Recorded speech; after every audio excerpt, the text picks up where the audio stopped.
श्री कृष्ण के बारे में यह 14 रहस्य जानकर रह जाएंगे हैरान। नंबर 1, किस रंग के थे श्री कृष्ण? जनश्रुति के अनुसार श्री कृष्ण की त्वचा का रंग काला और ज़्यादातर लोग श्याम रंग का मानते हैं। श्याम रंग अर्थात कुछ काला और कुछ नीला, मतलब काले जैसा नीला, जैसा सूर्यास्त के बाद जब दिन अस्त होने वाला रहता है तो आसमान का रंग काले जैसा नीला हो जाता है। जनश्रुति के अनुसार उनका रंग ना तो काला है और ना ही उनका रंग नीला था। दरअसल उनकी त्वचा का रंग मेघ श्यामल था। नंबर 2, श्री कृष्ण की गंध। प्रचलित जनश्रुति के अनुसार माना जाता है कि उनके शरीर से मादक गंध निकलती रहती थी। इस गंध को वे अपने गुप्त अभियानों में छुपाने का उपक्रम करते थे। यही खूबी द्रौपदी में भी थी। द्रौपदी के शरीर से भी सुगंध निकलती रहती थी जो लोगों को आकर्षित करती थी। सभी इस गंध की दिशा में देखने लगते थे। इसलिए अज्ञातवास के समय द्रौपदी को चंदन, उपटन और इत्यादि का कार्य किया जाता था, जिसके चलते उनको सौंदर्य भी कहा जाने लगा था। माना जाता है कि श्री कृष्ण के शरीर से निकलने वाली गंधी गोपिका चंद और कुछ रात रानी की सुगंध से मिलती जुलती थी। नंबर 3, श्री कृष्ण के शरीर का गुण। कहते हैं कि भगवान श्री कृष्ण की देह कोमल अर्थात लड़कियों के समान मुद्दु थी, लेकिन युद्ध के समय उनकी देह विस्तृत और कठोर हो जाती थी। जनश्रुति के अनुसार ऐसा माना जाता है कि ऐसा इसलिए हो जाता था क्योंकि वे योग और कालारीपट्टू विधा में पारंगत थे। इसका मतलब यह है कि श्री कृष्ण अपनी देह को किसी भी प्रकार का बनाना जानते थे। इसलिए स्त्रियों के समान दिखने वाला उनका कोमल शरीर युद्ध के समय अत्यंत ही कठोर दिखाई देने लगता था। यही गुण कर्ण और द्रौपदी के शरीर में भी था। नंबर 4, सदा जवान रहे श्री कृष्ण। भगवान श्री कृष्ण का जन्म मथुरा में हुआ था। उनका बचपन गोकुल, वृंदावन, नंदगांव, बरसाना आदि जगहों पर बीता। द्वारका को उन्होंने अपना निवास स्थान बनाया और सोमनाथ के पास स्थित आबाद क्षेत्र में ही उन्होंने अपनी देह छोड़ी थी। इसलिए भगवान श्री कृष्ण इसी आबाद क्षेत्र में अपने कुल का नाश देखकर बहुत व्याकुल हो गए थे। वे तभी से वहीं रहने लगे थे। एक दिन वे एक वृक्ष के नीचे विश्राम कर रहे थे, तभी किसी बहेलिये ने उनको हिरण समझकर तीर मार दिया। यह तीर उनके पैरों पर जाकर लगा और तभी उन्होंने देह त्यागने का निर्णय ले लिया। एक दिन वे इसी अबाब क्षेत्र के वन में एक पीपल के वृक्ष के नीचे योगा निंद्रों में लेटे थे।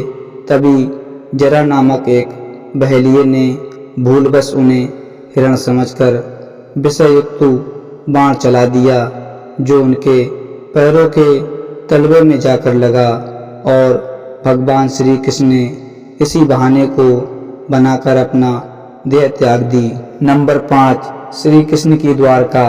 भगवान श्री कृष्ण ने गुजरात के समुद्री तट पर अपने पूर्वजों की भूमि पर एक भव्य नगर का निर्माण किया था।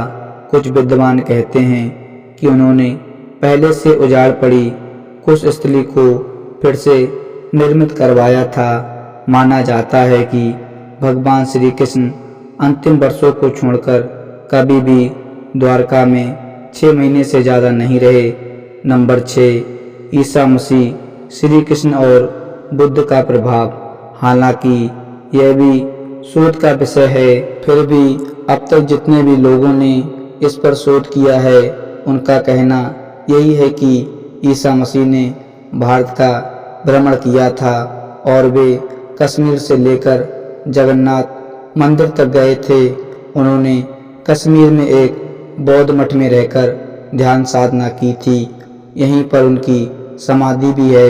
शोधकर्ता मानते हैं कि श्री कृष्ण का ईसा मसीह के जीवन पर बहुत प्रभाव पड़ा।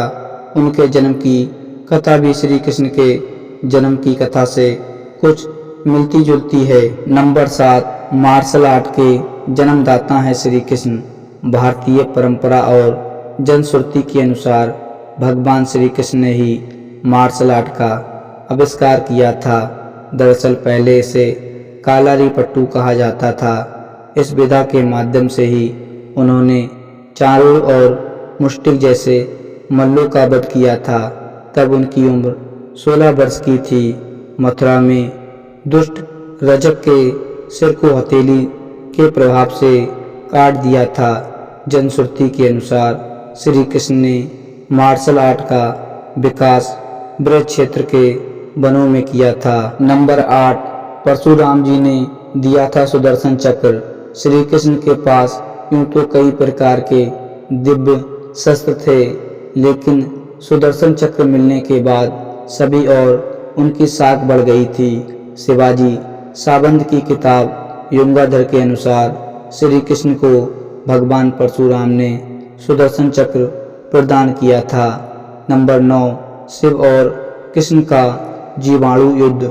प्रचलित मान्यताओं के अनुसार कृष्ण ने असम और बाणासुर और भगवान शिव से युद्ध के समय महेश्वर ज्वर के विरुद्ध भौषण ज्वर का प्रयोग करके विश्व का प्रथम जीवाणु युद्ध लड़ा था।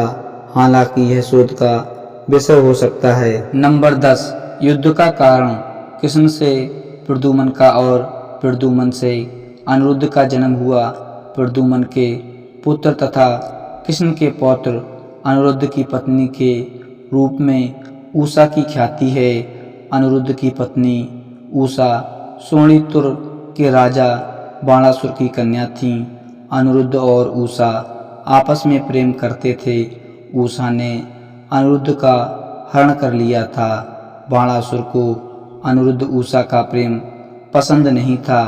उसने अनिरुद्ध को बंधक बना लिया था। बाणासुर को शिव का वरदान प्राप्त था।